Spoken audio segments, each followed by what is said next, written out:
বীরভূমের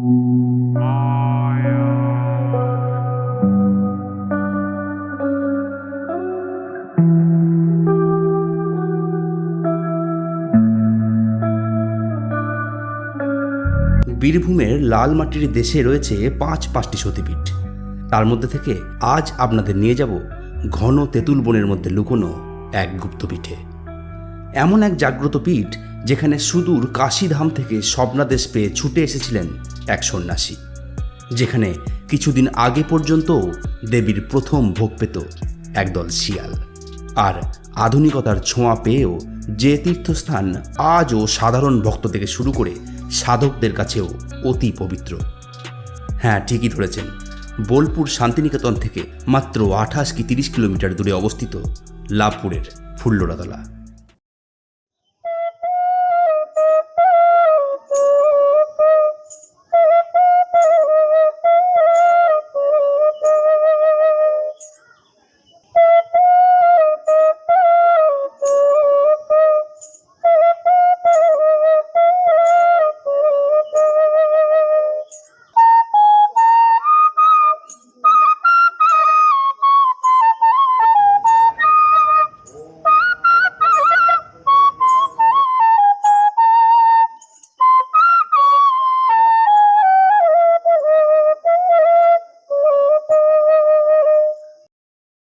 বীরভূমের লালমাটির পথ পেরিয়ে অবশেষে আমরা পৌঁছে গেছি পশ্চিমবঙ্গের 51 সতীপীঠের অন্যতম একটি সতীপীঠ ফুল্লরাতলা। পুরাণ মতে এখানে দেবীর ওষ্ঠ পতিত হয়েছিল এবং তাই সনাতনী হিন্দুদের কাছে এই ফুল্লরাতলা একটি অত্যন্ত গুরুত্বপূর্ণ সতীপীঠ। চলুন দেখে নিই এখানে মায়ের দর্শন করিগা। পুরাণ মতে এটি 51 সতীপীঠের অন্যতম। এখানে দেবী সতীর ওষ্ঠ অর্থাৎ ঠোঁট পতিত হয়েছিল, তাই সনাতনী হিন্দুদের কাছে এটি অতি পবিত্র স্থান। এখানে দেবীর কোনো বিগ্রহ নেই। মূল মন্দিরের ভেতরে যেটা রয়েছে সেটি একটি কচ্ছপের পিঠের মতন বড় শিলাখণ্ড।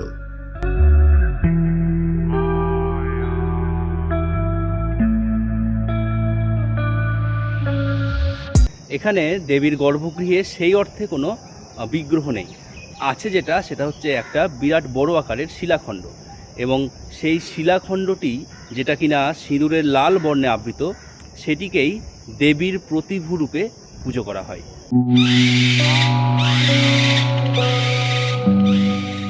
সে অনেক দিন আগের কথা।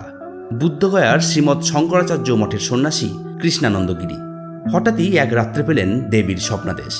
তারপর দেবী দর্শনের আকাঙ্ক্ষায় সেই কাশীধাম থেকে ছুটে এলেন লাভপুরের এই ঘন জঙ্গলে আবৃত তেঁতুল বনের মাঝে।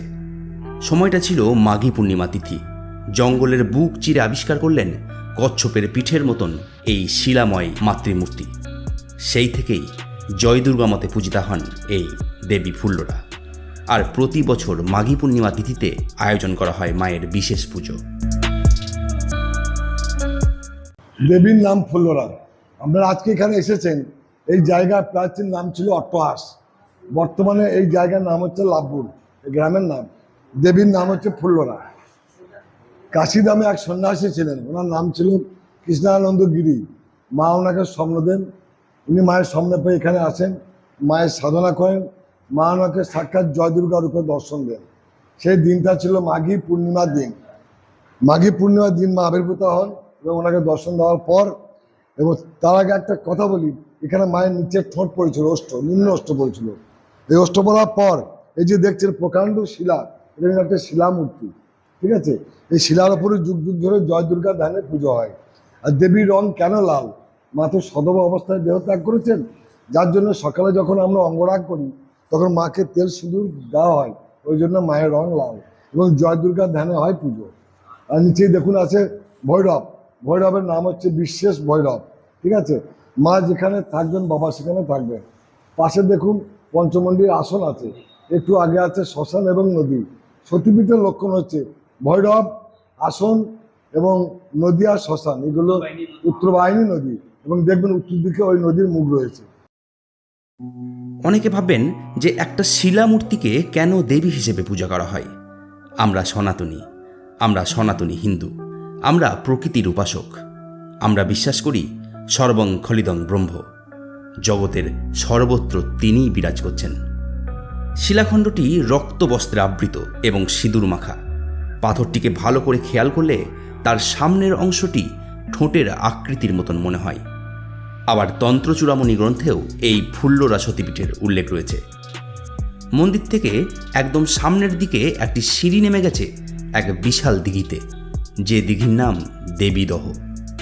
এই বিশাল দিঘিটির সঙ্গেও কিন্তু জড়িয়ে রয়েছে এক রোমাঞ্চকর পৌরাণিক কাহিনী।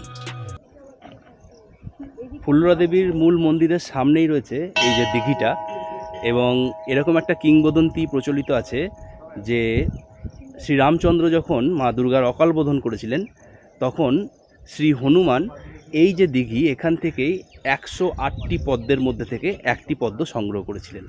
এটা হচ্ছে সেই পুরাণের একটি প্রচলিত দিঘি। এবার আসি একটু ইতিহাসের দিকে। সুলতান মাহমুদ গজনবীর নাম হয়তো আমরা অনেকেই শুনেছি, বা হয়তো অনেকেই শুনিনি। এই সুলতান মাহমুদ তার এক জীবনে 17 বার ভারত আক্রমণ করে এবং বহু মন্দির ধ্বংস করে, লুট করে, হত্যা করে, যার মধ্যে অন্যতম একটি গুজরাটের সোমনাথ মন্দির।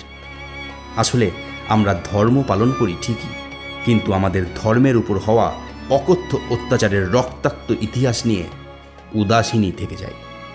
যাই হোক, এই সুলতান মাহমুদের ভারত আক্রমণের সময় একদল বেদানুসারী ব্রাহ্মণ মিথিলা বা মতান্তরে কনৌজ থেকে বিতাড়িত হয়ে বঙ্গদেশের বর্মনরাজ হরিবর্মার কাছে আশ্রয় লাভ করেন।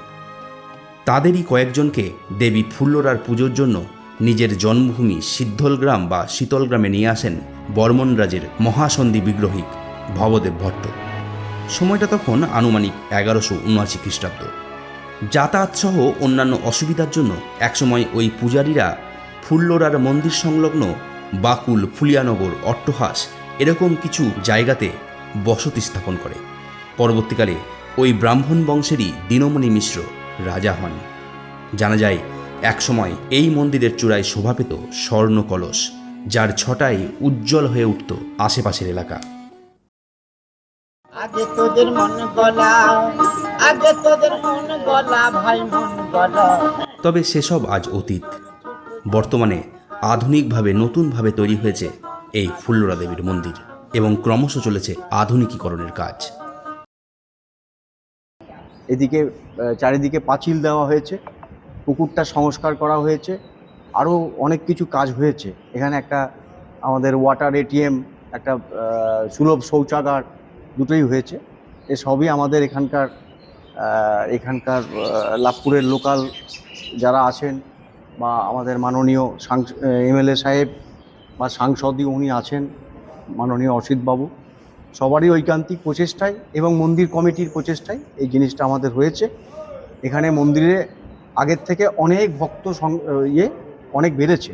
এখানে যেমন ভোগের ব্যাপারটা বলি, ভোগে আপনার আগে আমাদের অনেক কম ভক্ত আসতো, এখন ভোগে কমপক্ষে 200 থেকে 250 মিনিমাম আমাদের লোক থাকে ভোগের। অন্যের ভোগ হয় প্রতিদিন 9টা থেকে 12টা পর্যন্ত কুপন দেওয়া হয়। আচ্ছা, সেই কুপনটা কাটার পর 1টা 15তে মায়ের ভোগ হয়। মায়ের ভোগটা হওয়ার পরে সেই ভোগটা আবার বিতরণ করা হয় ওখানে। কটার সময় বিতরণ করা? ওটা ওই প্রায় 1:30টা। আচ্ছা, ফোনে নাম লেখানো যায়? হ্যাঁ, ফোনে নাম লেখানো যায়, ফোনে নাম লেখানো যায়, কোনো অসুবিধা নেই। এখানে দেবীর ভৈরব বিশ্বেশ্বর মহাদেব। মহাদেব বিশ্বেশ্বর ফুল্লরা মন্দিরের কাছেই ওই পীঠ চত্বরে আলাদা একটি ছোট্ট মন্দিরে অবস্থান করছেন। জাগ্রত সতীপীঠ ফুল্লরাতলায় একসময়ে নিয়মিতভাবে ভোগ দেওয়া হতো জঙ্গলের শিয়ালদের। যদিও বর্তমানে ভোগ দেওয়ার জায়গাটি থেকে গেলেও শেয়ালদের আর দেখা পাওয়া যায় না।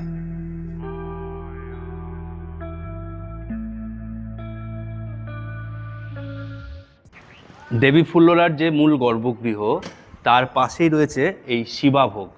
শিবাভোগ মানে হচ্ছে আগেকার সময়ে এই জায়গাটা পুরো জঙ্গলে আবৃত ছিল, এবং এই ঘন জঙ্গলের মধ্যে প্রচুর শিয়াল থাকতো।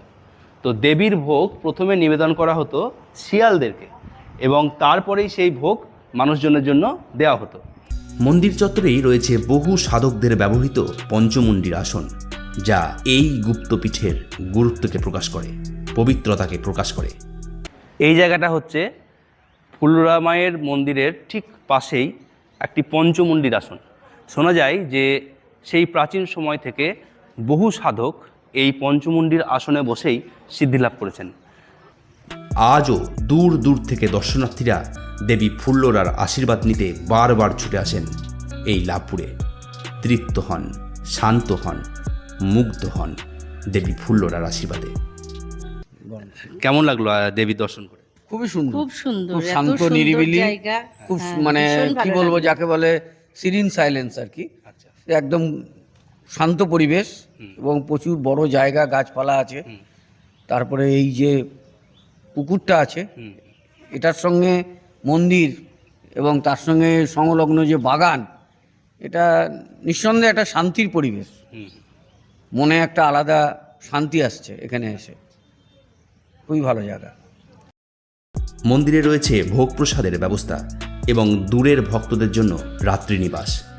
তাই যারা অন্নপ্রসাদ গ্রহণ করবার কথা চিন্তা করছেন, যারা কোথায় রাত্রিবাস করব সেই নিয়ে চিন্তা করছেন, তাদের জন্য অত্যন্ত ভালো বন্দোবস্ত করা রয়েছে এই সতীপীঠে। তবে আর দেরি কিসের? বোলপুরের শান্তিনিকেতন এলে অবশ্যই ঘুরে আসুন এই সতীপীঠ এবং দর্শন করে আসুন দেবী ফুল্লরাকে। আজ এ পর্যন্তই, দেখা হচ্ছে পরবর্তী পর্বে। ভিডিওটি কেমন লাগলো অবশ্যই লিখে জানাবেন কমেন্ট বক্সে, কারণ আপনাদের মতামত আমাকে সমৃদ্ধ করে। ভালো থাকবেন, নমস্কার।